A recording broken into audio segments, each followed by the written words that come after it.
नमस्कार दोस्तों, इस वीडियो में हम देखेंगे कि अगर आपको ईंट की कोई दीवार बनवानी है तो उसमें ईंटों की संख्या आप किस तरह निकालोगे। ठीक है, तो चलिए शुरू करें। अगर मान लीजिए मेरे पास एक दीवार में यहाँ ले लेता हूँ एग्जांपल के लिए, मान लीजिए ये एक मेरी ड्राइंग है, मान लीजिए 3D में मैं बना दे रहा हूँ समझने के लिए।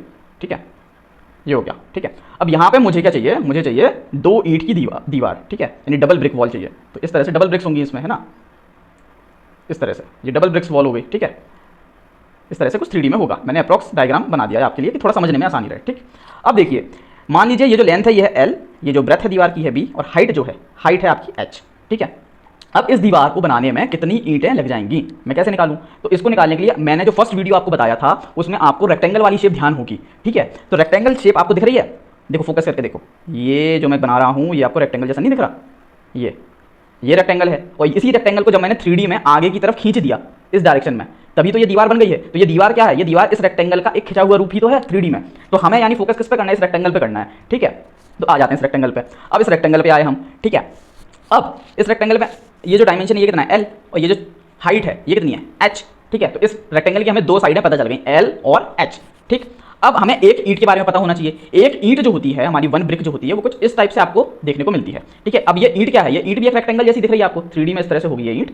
ठीक है, यहाँ पे फ्रॉग रहता है, यहाँ पे जो गड्ढा रहता है ना ऊपर, उसको कहते हैं हम फ्रॉग। क्या कहते हैं? फ्रॉग।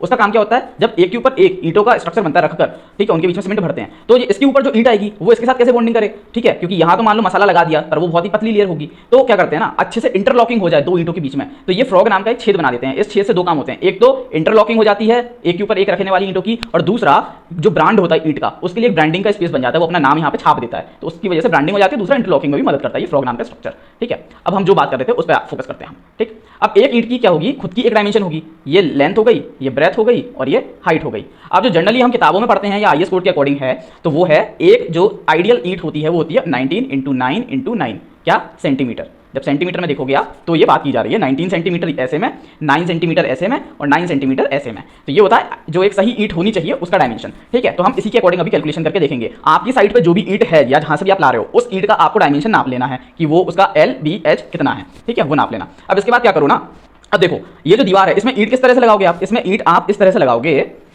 यहाँ पे मान लीजिए एक ईंट ऐसी लग गई, फिर एक ईंट ऐसी लग गई, एक ईंट ऐसी लग गई। ठीक है, अब इसमें भी अलग अलग टाइप से आप लगा सकते हो। ये जो इस तरह से लगा रहे हो ना, आपकी सारी ईंटों के जो लेंथ हैं वो आपस में जॉइंट होते जाएंगे, इसे कहते हैं स्ट्रेचर बॉन्ड। दूसरा एक तरीका हो सकता है कि सारी ईंट का जो पतला वाला जो है ना ब्रेथ, वो आपस में कनेक्टेड हो, इसे कहते हैं हेडर बॉन्ड। फिर इन दोनों का कॉम्बिनेशन भी आता है, वो हम अगले वीडियोज में देखेंगे। अब मान लीजिए मैं हेडर और स्ट्रेचर बॉन्ड लेके आपको एग्जाम्पल बता देता हूँ। तो मान लीजिए मैं फर्स्ट कंडीशन में स्ट्रेचर बॉन्ड लगा रहा हूँ, यानी हर 2 ईंटों का स्ट्रेचर जो है, जो लेंथ है वो आपस में जॉइंट होगा, इस तरह से लगेंगी ईंट। ठीक है, अब देखो लेंथ मेरे पास कितनी है? सपोज करो मैं मान लेता हूँ 20 मीटर। ठीक है, तो मैं मान लेता हूँ मेरा L कितना है? ये 20 मीटर। ठीक है, 20 मीटर। अब मुझे पता करने की ऐसे में कितनी ईंटें लग जाएंगी, इस डायरेक्शन में कितनी ईंटें लग जाएंगी। तो ये पता करने के लिए मैं क्या करूंगा? देखो मुझे पता है डायमेंशन दीवार का कितना है, 20 मीटर। ठीक है, डिवाइड कर दो इसको किससे? एक ईंट की उस डायमेंशन से जो आप इस डायरेक्शन में लगाओगे। इस डायरेक्शन में ईंट का कौन सा डायमेंशन आ रहा है? लेंथ। ठीक है, तो एक ईंट का जो आइडियल जो लेंथ है वो कितना है? 19, तो 19 सेंटीमीटर। अब ऊपर और नीचे देखो यूनिट्स अलग हैं, तो या तो मैं ऊपर नीचे एक सा कर दूं, इसको भी सेंटीमीटर में कर देता हूं, तो 20 इसको मुझे करना है सेंटीमीटर में चेंज, तो ये है मीटर में, तो इंटू कर दूंगा मैं 100 से, तो यानी कि ऊपर आ जाएगा 2000 डिवाइड बाय 19। ठीक है, तो 2000 डिवाइड बाय 19, तो ये कितना आ जाएगा? 2000 बाय 19 अगर करूंगा, 2000 बाई 19, तो 105.263, तो आ रहा है 105.263 ईंटें मेरी लगेंगी। अब ईंट है, मैं ऐसा तो है नहीं कि तोड़ तोड़ के एकदम पतली सी लगाऊंगा कि 0.263 ईंट लगाऊंगा, तो मैं क्या करूंगा, मैं इसको राउंड ऑफ करके ले लूंगा, 105 से तो ज़्यादा है ना, तो 106 ले लूंगा। यानी मेरी इस डायरेक्शन में 106 ईंटें लग जाएंगी। इस डायरेक्शन में मेरी कितनी? 106 ईंटें लग जाएंगी। ठीक है, अब मैं बात करता हूँ हाइट में। अब देखो हाइट कितनी है? हाइट में मान लेता हूँ मेरी हाइट है 6 मीटर। ठीक है, 6 मीटर हाइट है।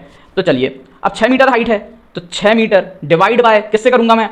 डिवाइड में करूंगा ईंट के उस डायमेंशन से जो इस हाइट के दिशा में आएगा। अब हाइट के दिशा में देखो ईंटें अगर इस तरह से रखी जा रही हैं, तो इसका ये जो वाला साइड है ब्रेथ या हाइट कह लो आप, जो 9 सेंटीमीटर है, वो वाला आएगा इस पे, है ना। तो मैं डिवाइड किससे करूंगा? 9 से, 9 सेंटीमीटर से डिवाइड किया। ठीक है, क्योंकि ईंट का ये जो डायमेंशन है ये कितना है? 9 सेंटीमीटर।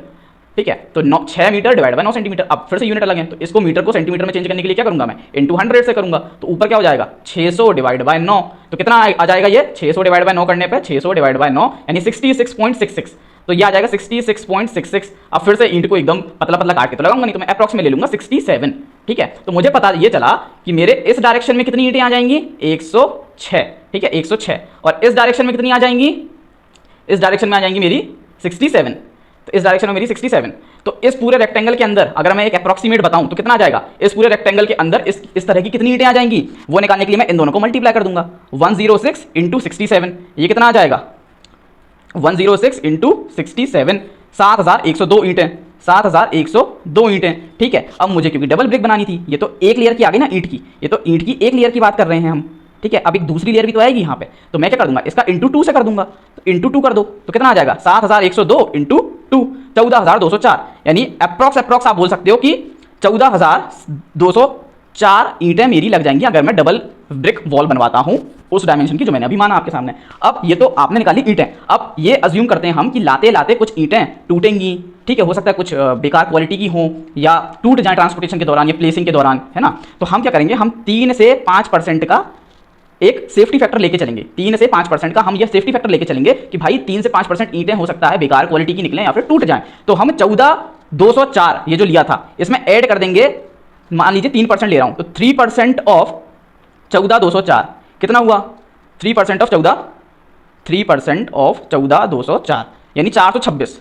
ठीक है, 426.12 यानी कि अप्रॉक्स 426 मान लो आप। तो आप ये मान के चल रहे हो कि 426 ईंटें आपकी हो सकता है टूट जाएं, है ना, या खराब क्वालिटी की निकलें। तो आप जब मंगवाओगे, ऑर्डर दोगे, तो आप क्या करोगे, आप 14204 प्लस 426 यानी टोटल कितना हो जाएगा आपका, 14204 प्लस 426, 14204 प्लस 426 यानी आप ऑर्डर दोगे 14630, आप ऑर्डर दोगे 14630 ईंटों का।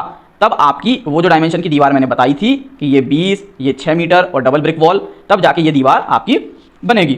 तो इतनी ईंटें आपको ऑर्डर करनी पड़ेंगी, तब जाके आपकी दीवार बन पाएगी। तो इस तरह से आप अप्रॉक्सीमेटली पता लगा सकते हो कि आपको जो भी स्ट्रक्चर बनाना है उसमें आपको कितनी ईंटें लगेंगी। अब सपोज करिए आपको ये दीवार बनवानी थी, बट इस दीवार में क्या है कि यहाँ पर एक दरवाज़ा आएगा। ठीक है, यहाँ एक दरवाज़ा आएगा, ठीक, और यहाँ पे एक मान लीजिए खिड़की आएगी।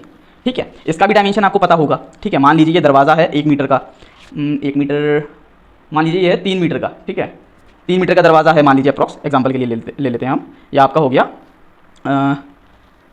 3 मीटर का दरवाज़ा हो गया। ठीक है, आपकी खिड़की हो गई 1 मीटर बाई 1 मीटर की, फॉर एग्जांपल ले रहे हैं हम जस्ट, और ये इसकी चौड़ाई मान लो आप, चौड़ाई 1 मीटर मान लो। तो दरवाज़ा जो है, ये दरवाज़ा भी कैसा दिख रहा है आपको, एक रेक्टेंगल दिख रहा है ना, तो इस दरवाजे को भी एज अ रेक्टेंगल हम ट्रीट करेंगे, जिसकी लेंथ क्या है 1 और ब्रेथ क्या है 3। इसी तरह ये जो खिड़की है ये भी एक तरह का रेक्टेंगल दिख रहा है आपको, जिसकी लेंथ क्या है 1 मीटर और ब्रेथ क्या है, ये भी 1 मीटर। तो अब देखो, अब ये जो 14630 सीटें निकाली थी हमने, तब निकाली थी जब कोई भी इसमें बीच में कोई भी और ओपनिंग ना हो।